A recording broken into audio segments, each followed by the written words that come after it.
Cancer గురించి పెద్దగా మీరు మాట్లాడుతున్నారు. క్యాన్సర్ దేనివల్ల వస్తున్నదని ప్రతి చిన్నది ఒక చిన్న విషయం ఏమో అని చెప్తే మన శరీరంలో ఆ కణాలకు ప్రోత్సాహం ఇచ్చినప్పుడు మన పిల్లలను మనం చెడ్డ అలవాట్లు వస్తాడా అంటే ఏమని అర్థము, వాళ్ళకి మనము అది దారిలో అవకాశం ఇచ్చిన ఆ దారిలో వెళ్ళడానికి ప్రోత్సాహం ఇచ్చినాము.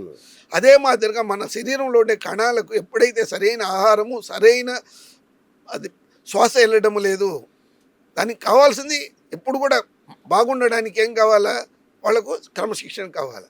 ఆ డిసిప్లైన్ ఈ కణాలకు కూడా కావాలా. మైటోకాండ్రియాలో దానికి కావాల్సింది ఏమి, శక్తి.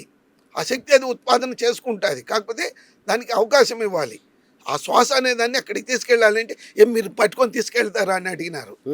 స్వామి బుద్ధివంతులకు చెప్పొచ్చు, బుద్ధి లేని వాళ్ళకి చెప్పొచ్చు, మీ మాత్రం మిడిమిడి జ్ఞానం ఉండే వాళ్ళ దగ్గర నేను ఛాలెంజ్ తొడదట్టడం ఏమి చేయను. నాకు కావాల్సిందేమి, మీకు కావాల్సిందేమి, నలుగురికి మంచి చేద్దాం అనేట్టుగా ఉంటే మీరే ఒక గ్రూప్ క్రియేట్ చేయండి. వాళ్ళకి నేను ట్రీట్మెంట్ ఇస్తాను. నేను డబ్బులు అడగడం లేదు, ఛాలెంజ్ చేయడం లేదు. మనం సర్వే జన సుఖినో భవంతు, మనం వసుదైవ కుటుంబం అనేసి మన భారతదేశ సంస్కృతి ఉండేది, దాని ప్రకారం చేద్దాము అని చెప్తే లేదు. సరే నేనే మా శ్రీనివాస్ గారి జతలో కలిసి నేను చేస్తాను. మనం చేద్దాం. ఇప్పుడు క్యాన్సర్ కూడా మీరు మళ్ళీ ఫ్రీ సెషన్ ఉందా? 30 days ఖచ్చితంగా ఫ్రీ సెషన్ ఇస్తాను. 30 days ఇస్తాను. ప్రేక్షకులు ఒకటి గమనించాలి, ఆయన కన్సల్టేషన్ ఫీజు ఉంటుంది కానీ సెషన్ మాత్రం ఫ్రీ. 30 days సెషన్ ఫ్రీ ఉంటుంది. ఇది ఒక్కటి మీరు గమనించాలి. పోయినసారి కూడా చాలామంది పొరపాటు పడ్డారు, అది ఒక్కటి చూసుకోండి. కన్సల్టేషన్ ఫీజు చిన్న మొత్తం ఉంటుంది, ఎందుకంటే ఎవరు పడితే వాళ్ళు వచ్చి ఇబ్బంది పడకుండా సీరియస్ పీపుల్ రావడం కోసమే ఆ కన్సల్టేషన్ కూడా. సో అది ఒక్కటి చెల్లిస్తే చాలు, 30 days మీకు ఫ్రీగా ఉంటుంది. ఆ తర్వాత మీరు కంటిన్యూ చేయదలుచుకుంటే అప్పుడు దానికి కావాల్సిన ఫీజు చెప్తారు, దానికి కట్టాల్సి ఉంటుంది మీరు. ఖచ్చితంగా మనం 100% నేను అన్ని విధాలను మిమ్మల్ని నేను సహాయం చేస్తాను, భోజనం పెడతాను అనేసి నేను వేరే వాళ్ళ మాదిర లేనిపోని అపనమ్మకాలను నమ్మించడానికి పోవడం లేదు. నేను చెప్పేదేమి మీకు ఈ దాంట్లో రిజల్ట్ ఉంది. మీరు ఏ టెస్టులు మీరు ఇప్పుడు చేసుకుంటున్నారో ఆ టెస్టులన్నీ చేసుకోండి. ఆ రిజల్ట్ మీరు చేతిలో పట్టుకోండి. ఆ రిజల్ట్ మాకు పంపించాలి.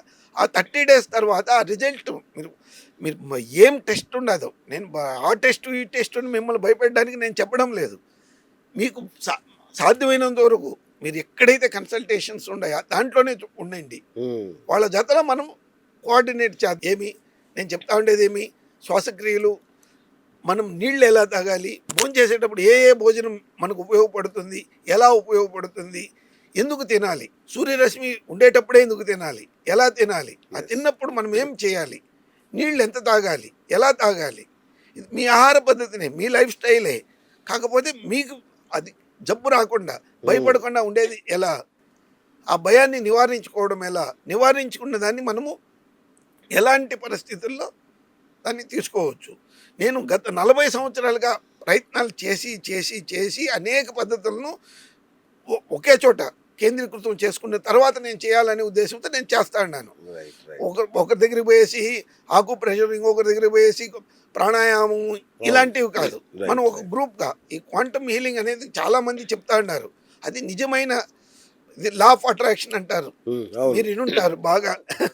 లా ఆఫ్ అట్రాక్షన్ అంటే ఎందుకు ఎలా అవుతా ఉండదు, ఇది మేజర్ థింగ్. నేను క్యాన్సర్లో కూడా ఈ లా ఆఫ్ అట్రాక్షన్ గురించి చెప్తాను. ఆరోగ్యాన్ని విశ్వశక్తి నుంచి ఆకర్షించడం ఎలా ఒకటి, రెండోది వచ్చేసి దాన్ని నిలుపుకోవడం ఎలా, దాన్ని నిలుపుకున్న శక్తిని మనము మన శరీరానికి వినియోగించుకోవడం ఎలా, ఇలాంటివన్నీ కూడా విపులంగా చెప్తా పోతాము. నేను ఏదో ఒకటి మిమ్మల్ని నుంచి సంపాదించడానికి కాదు, కాకపోతే మీరు అర్థం కావాలి. మనం అర్థం కాని భాష ఎప్పుడు కూడా వ్యర్థం అవుతుంది. ఇప్పుడు నేను ఇక్కడ కూర్చునేసి ఏ అస్సామీలోనో పంజాబీలోనో మాట్లాడితే ఏం అర్థం అవుతుంది, మన తెలుగు వాళ్ళకి తెలుగు కావాలి. అది నేను చెప్తా ఉండేది. మనకు అర్థమయ్యే భాషలో అర్థమైన విధానంగా మన శరీరంలో ఉండే, ఇప్పుడు డెండ్రాన్స్ అని చెప్తారు. డెండ్రాన్స్ గురించి తెలిసిన అని అడిగినారు ఒక పెద్ద మనిషి. ఆ డెండ్రాన్స్ అంటే ఏమి, దానికి ఎందుకు ఉన్నాయి, ఆ న్యూరో ఫ్యాక్టర్స్ ఏం చేస్తా ఉన్నాయి, దాన్ని ఎలా మనం చేంజ్ చేయొచ్చు, వీటిని గురించి చెప్తాము మీకు. అది మామూలుగా డెండ్రాన్స్ డిఎన్ఏ ఈ కారణము అని చెప్తారు. ఖచ్చితంగా అదే కారణము. ఆ కారణాన్ని నివారించడం ఎలా, మనం కారణానికి ట్రీట్మెంట్ ఇస్తామే కానీ మీకు జబ్బుకు ట్రీట్మెంట్ ఇవ్వడం లేదు. కరెక్ట్. జబ్బు అనేది కనిపించిన తర్వాత, సిమ్టమ్స్ అన్నీ డెవలప్ అయిన తర్వాత జబ్బు కనిపిస్తుంది. కాకపోతే ఇక్కడ అది ప్రారంభం నుంచి ఎలా ప్రారంభమైంది. ఇప్పుడు నేను బెంగళూరు నుంచి రావాలని చెప్తే మా ఇంటి నుంచే ప్రారంభం కావాలి, హైదరాబాద్కి అలాగే చేరుకోవడానికి కాదు. మనోళ్ళు చెప్పుండేది అదేనే, ప్రతి అడుగును నీదై ఉన్నప్పుడు మాత్రమే నువ్వు గమ్యం చేరగలవు. ఆ గమ్యం చేరడానికి నీదైన మంచి దారులు ఎత్తుకోనేసి, ఆ మంచి దారి ఎక్కడుంది? మీలో ఉంది. మీరు చెడ్డోళ్ళు కాదు, కాకపోతే మీరు మీ శరీరానికి మీరు చెడ్డ నింపినారు. దానివల్ల అది మీతో ఉండాది. దాన్ని దూరం చేసుకోవడానికి ప్రయత్నం చేయాలనే కానీ నాకు క్యాన్సర్ వచ్చింది, నాకు లంగ్ క్యాన్సరు, బ్రెస్ట్ క్యాన్సరు, కారణాలు ఎతకడం కాదు. మీరు కారణాల కంటే ముఖ్యమైనటి గమ్యము, దాన్ని నివారించుకోవడం ఎలా. సార్ గురుగారు, ఇంకోటి, క్యాన్సర్ అంటే ఒక్క జబ్బు కాదు, కొన్ని వందల వేల జబ్బుల సమాహారం అంటున్నారు మీరు. ఏంటి క్యాన్సర్కు తేడా ఉంటుందా? ప్రతి ఒక్క దాంట్లోనూ ఉంది. ఎక్కడ మనం చూసే విధానంలో. ఓకే. క్యాన్సర్ ఎందుకు స్టార్ట్ అవుతున్నది అనే దాంట్లో ఎక్కడ కూడా వేరియేషన్ లేదు. DNA modification, mutation. ఇప్పుడు మన శరీరంలో ప్రతిరోజు ఒక 10,000 కణాలు చనిపోతాయి, ఓకే, పుడతాయి. కాకపోతే ఇక్కడ జరిగేది ఏమి చెప్తే, క్యాన్సర్ సెల్స్ ఒక కణం వచ్చేసి 10,000 కణాలుగా, 10,000 కణాలు 1,00,000 కణాలుగా, 1,00,000 కణాలు 1,00,000 కణాలుగా పెరగడంలోనే వ్యత్యాసం ఉంది. ఆ మ్యుటేషన్, ఆ స్టాగ్నేషన్ అయినటువంటి దాంట్లో ఇప్పుడు ఉదాహరణకి బ్యాక్టీరియాలు ఎక్కడ పెరుగుతాయి? గట్లో. మన గట్ అనే దాని పాటు ఎక్కడైనా చెడ్డ బ్యాక్టీరియాలు ఎక్కడ పెరుగుతాయంటే ఏదైనా మలినాలు ఉండే స్థలంలో. ఆ మలినాలే లేకుండా చేస్తే మనం మూసీ నది క్లీన్ చేస్తాము అని చెప్తారు.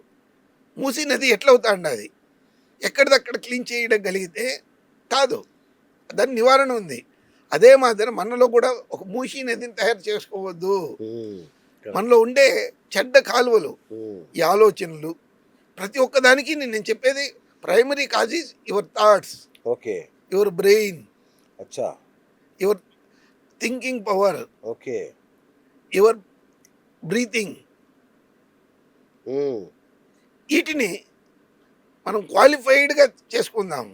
ఓకే. హరీబెర్రీగా నేను చెప్పినాను మీరు ఎన్నండి అనేది కానీ నేను చెప్తా ఉండేది. నా దగ్గర పరిగెత్తుకొని రండి టికెట్లు అయిపోతాడని నేను చెప్పడం లేదు. మనలో ఎంతమంది 6,000 మందిలో 500 మందిని మాత్రమే సెలెక్ట్ చేసుకున్నాము. 6,000 మంది వచ్చి ఉండేది. 6,000 మందిలో 500 మందిని సెలెక్ట్ చేసుకునేసి మనం ఇస్తా ఉండే దాంట్లో వాళ్ళు ఎంత మాత్రం ఉండాలి రిజల్ట్. ఒక 10 మంది రజీగా ఉండారు, మేము ఒపీనియన్ చెప్తాము అనేసి. ఒపీనియన్ కాదు నాకు కావాల్సింది, రిజల్ట్ కావాలి. ఈ 30 డేస్లో రిజల్ట్ తీసుకొని వస్తాను. మళ్ళీ మనం కలిసేది ఇంకొక 2 వారాలు, ఒక నెల.